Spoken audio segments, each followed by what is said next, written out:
Quimera Audiolivros apresenta Revista Espírita, Jornal de Estudos Psicológicos, publicado sob a direção de Allan Kardec, 1858, primeiro ano, abril, primeira parte. Período psicológico. Se bem que as manifestações espíritas tenham ocorrido em todas as épocas, é incontestável que hoje se produzem de maneira excepcional. Interrogados sobre esse fato, os espíritos foram unânimes em sua resposta.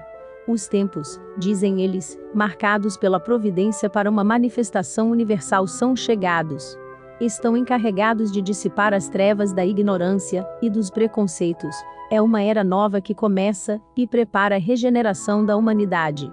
Esse pensamento acha-se desenvolvido de maneira notável numa carta que recebemos de um de nossos assinantes, da qual extraímos a seguinte passagem: cada coisa tem seu tempo. O período que acaba de escoar-se parece ter sido especialmente destinado pelo Todo-Poderoso ao progresso das ciências matemáticas e físicas, e, provavelmente, foi tendo em vista dispor os homens aos conhecimentos exatos que ele se opôs, durante muito tempo, à manifestação dos espíritos. Como se tal manifestação pudesse ser prejudicial ao positivismo, que requer o estudo da ciência. Numa palavra, quis habituar o homem a procurar, nas ciências de observação, a explicação de todos os fenômenos que deviam produzir-se a seus olhos. Hoje, o período científico parece ter chegado a seu termo. Depois dos imensos progressos realizados, não seria impossível que o novo período, que deve suceder-lhe, fosse consagrado pelo Criador às iniciações de ordem psicológica. Na imutável lei de perfectibilidade, que estabeleceu para os seres humanos, o que poderá fazer depois de havê-los iniciado nas leis físicas do movimento, e ter-lhes revelado os motores com os quais muda a face do globo. O homem sondou as profundezas mais longínquas do espaço, a marcha dos astros, e o movimento geral do universo, não tem mais segredos para ele. Lê nas camadas geológicas, a história da formação do globo. A sua vontade, a luz se transforma em imagens duráveis, domina o raio, com o vapor, e a eletricidade suprime as distâncias e o pensamento, transpõe o espaço com a rapidez do relâmpago. Chegado a esse ponto culminante, do qual a história da humanidade não oferece nenhum exemplo, qualquer que tenha sido o seu grau de avanço nos séculos recuados, parece-me racional pensar que a ordem psicológica lhe abre um novo caminho na via do progresso. É, pelo menos, o que se poderia deduzir dos fatos que se produzem em nossos dias e se multiplicam por todos os lados. Esperemos, pois, que se aproxime o momento, se é que ainda não chegou, em que o Todo-Poderoso venha iniciar-nos em novas, grandes e sublimes verdades. Cabe a nós compreendê-lo e secundá-lo na obra da regeneração. Essa carta é do Sr. Georges, do qual havíamos falado em nosso primeiro número. Não podemos senão felicitá-lo pelos seus progressos na doutrina. Os elevados pontos de vista que desenvolve demonstram que a compreende em seu verdadeiro sentido. Para ele a doutrina não se resume na crença nos espíritos e em suas manifestações. É toda uma filosofia. Como ele, admitimos que entramos no período psicológico e achamos perfeitamente racionais os motivos que nos apresenta, sem crer, todavia, que o período científico tenha dito sua última palavra. Ao contrário, acreditamos que ainda nos reserva muitos outros prodígios. Estamos numa época de transição, em que os caracteres dos dois períodos se confundem. Os conhecimentos que os antigos possuíam sobre a manifestação dos espíritos, não serviriam de argumento contra a ideia do período psicológico que se prepara. Com efeito, notamos que na antiguidade esses conhecimentos estavam circunscritos ao estreito círculo dos homens de elite. Sobre eles o povo possuía somente ideias falseadas pelos preconceitos e desfiguradas pelo charlatanismo dos sacerdotes, que delas se serviam como meio de dominação. Como já o dissemos a Lures, jamais esses conhecimentos se perderam, e as manifestações sempre se produziram, mas ficaram como fatos isolados, certamente porque o tempo de os compreender não havia ainda chegado. O que se passa hoje tem um caráter bem diverso. As manifestações são gerais, impressionam a sociedade desde a base até o cume. os espíritos não mais ensinam nos recintos fechados e misteriosos de um templo inacessível ao vulgo. Esses fatos se passam à luz do dia, falam a todos uma linguagem inteligível por todos. Tudo, pois, anuncia, do ponto de vista moral, uma nova fase para a humanidade. O Espiritismo entre os druidas. Há cerca de 10 anos, sob o título Levi Eneu, publicou o Sr. Edouard Fournier, no Siècle, uma série de artigos tão notáveis do ponto de vista da erudição, quanto interessantes por suas relações históricas. Passando em revista todas as invenções e descobertas modernas, prova o autor que se o nosso século tem o mérito da aplicação e do desenvolvimento, não tem, pelo menos para a maioria delas, o da prioridade. A época em que o Sr. Edouard Fournier escrevia esses eruditos folhetins, não se cogitava ainda de espíritos, sem o que não teria deixado de nos mostrar que tudo quanto se passa hoje é apenas uma repetição do que os antigos sabiam muito bem e talvez melhor que nós. E o lastimamos por nossa conta, porque as suas profundas investigações ter-lhe-iam permitido esquadrinhar a antiguidade mística, como perscrutou a antiguidade industrial, e fazemos votos por que suas laboriosas pesquisas sejam dirigidas um dia para esse lado. Quanto a nós, não nos deixam nossas observações pessoais, nenhuma dúvida sobre a antiguidade e a universalidade da doutrina que os espíritos nos ensinam. Essa coincidência entre o que nos dizem hoje e as crenças dos tempos mais remotos é um fato significativo da mais alta importância. Faremos notar, entretanto, que, se por toda parte encontramos traços da doutrina espírita, em parte alguma vemos completa. Tudo indica ter sido reservado à nossa época coordenar esses fragmentos esparsos entre todos os povos, a fim de chegar-se à unidade de princípio através de um conjunto mais completo e, sobretudo, mais geral de manifestações, que dariam razão ao autor do artigo que citamos mais acima, a propósito do período psicológico no qual a humanidade parece estar entrando. Quase por toda parte a ignorância e os preconceitos desfiguraram essa doutrina, cujos princípios fundamentais se misturam às práticas supersticiosas de todos os tempos, exploradas para abafar a razão. Todavia, sob esse amontoado de absurdos, germinam as mais sublimes ideias, como sementes preciosas ocultas sob as sarças, não esperando senão a luz vivificante do sol para se desenvolverem. Mais universalmente esclarecida, nossa geração afasta as sarças. Tal limpeza de terreno, porém, não pode ser feita sem transição. Deixemos, pois, às boas sementes o tempo de se desenvolverem e, às más ervas, o de desaparecerem. A doutrina druídica oferece-nos um curioso exemplo do que acabamos de dizer. Essa doutrina, de que não conhecemos bem senão as práticas exteriores, eleva-se, sob certos aspectos, até as mais sublimes verdades, mas essas verdades eram apenas para os iniciados.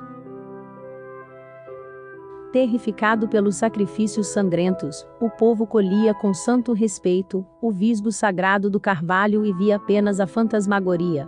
Poderemos julgá-lo pela seguinte citação, extraída de um documento tão precioso quão desconhecido, e que lança uma luz inteiramente nova sobre a teologia de nossos ancestrais.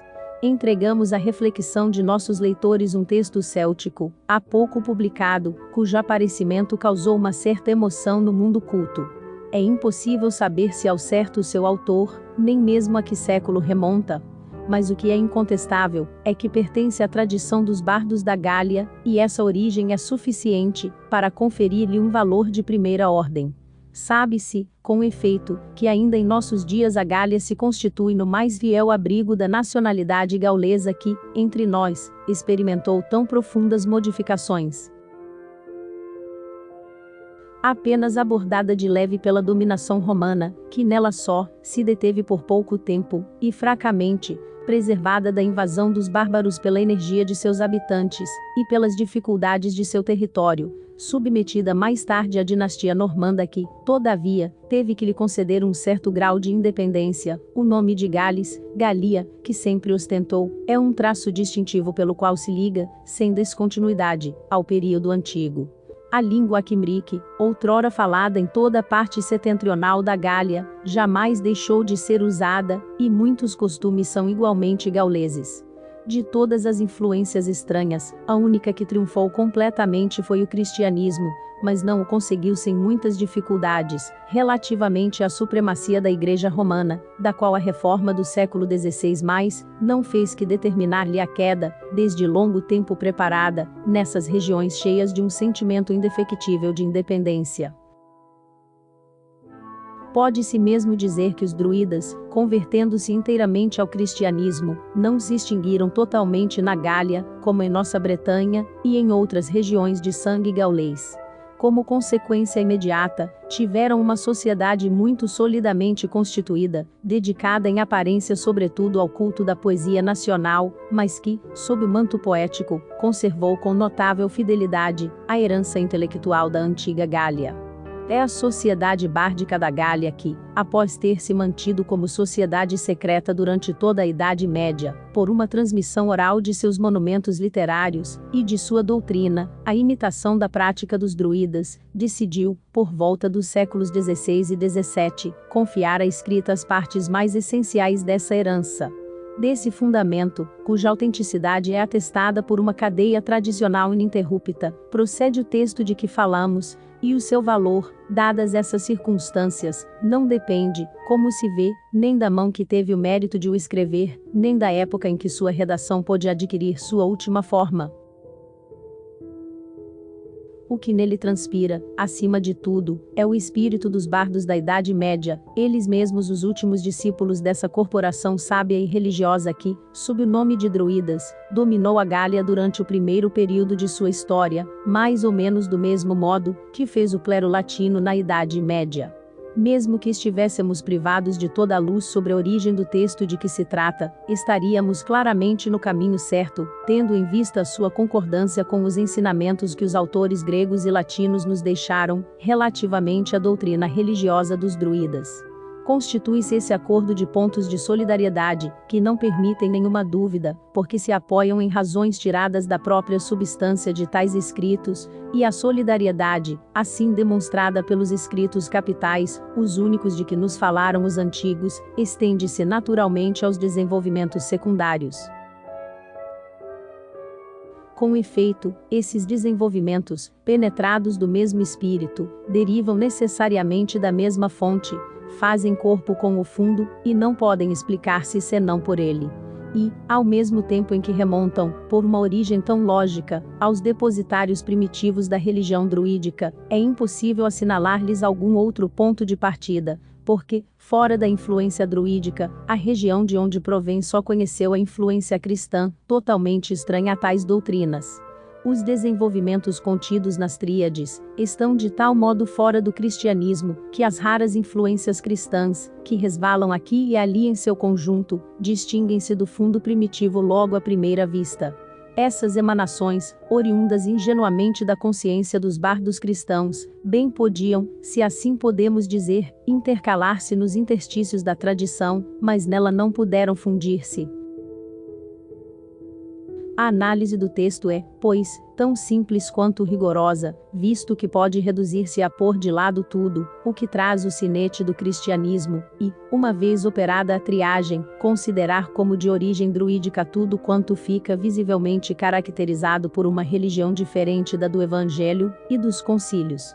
Assim, para citar apenas o essencial, e partindo do princípio tão conhecido, de que o dogma da caridade em Deus, e no homem é tão especial ao cristianismo quanto é o da transmigração das almas ao antigo druidismo, um certo número de tríades, nas quais respira um espírito de amor jamais conhecido na Gália primitiva, traem-se imediatamente, como marcas de um caráter comparativamente moderno. Enquanto que as outras, animadas por um sopro totalmente diferente, deixam ver ainda melhor o selo da alta antiguidade que as distingue. Enfim, não é inútil observar que a própria forma do ensinamento contido nas tríades é de origem druídica. Sabe-se que os druidas tinham uma predileção particular pelo número 3, e o empregavam de modo especial, como nulo mostra a maioria dos monumentos gauleses, para a transmissão de suas lições que, mediante essa forma precisa, gravavam-se mais facilmente na memória. Diógenes Laércio conservou-nos uma dessas tríades, que resume sucintamente o conjunto dos deveres do homem para com a divindade, para com seus semelhantes, e para consigo mesmo. Honrar os seres superiores, não cometer injustiça e cultivarem-se a virtude viril. A literatura dos bardos propagou, até nós, uma multidão de aforismos do mesmo gênero, interessando a todos os ramos do saber humano. Ciência, história, moral, direito, poesia. Não os há mais interessantes, nem mais próprios a inspirar grandes reflexões, do que aqueles que publicamos aqui, segundo a tradução que foi feita pelo Sr. Adolphe Pictet. Dessa série de tríades, as 11 primeiras são consagradas à exposição dos atributos característicos da divindade. É nessa seção que as influências cristãs, como era fácil de prever, tiveram mais ação. Se não se pode negar ao druidismo o conhecimento do princípio da unidade de Deus, é possível que, em consequência de sua predileção pelo número ternário, tivesse concebido vagamente alguma coisa da divina Trindade. Todavia, é incontestável que o que completa essa elevada concepção teológica, qual seja a distinção das pessoas, e particularmente da terceira, pôde permanecer perfeitamente estranho a essa antiga religião. Tudo leva a crer que os seus sectários estavam muito mais preocupados em estabelecer a liberdade do homem, do que em instituir a caridade, e foi mesmo em consequência dessa falsa posição de seu ponto de partida que ela pereceu. Também parece lógico associar a uma influência cristã, mais ou menos determinada, todo esse começo, particularmente a partir da quinta tríade. Em seguida, os princípios gerais relativos à natureza de Deus, passa o texto a expor a constituição do universo. O conjunto dessa constituição é formulado superiormente em 3 tríades que, ao mostrarem os seres particulares em uma ordem absolutamente diferente da de Deus, completam a ideia que se deve formar do ser único e imutável. Sob fórmulas mais explícitas, essas tríades não fazem, afinal, senão reproduzir o que já se sabia, pelo testemunho dos antigos, da doutrina da transmigração das almas, passando alternativamente da vida à morte, e da morte à vida. Pode-se considerá-las como o comentário de um célebre verso da Prasale, no qual o poeta exclama, dirigindo-se aos sacerdotes da Gália, que, se aquilo que ensinam é verdade, a morte é apenas o meio de uma longa vida. Longae vitae mors medi est.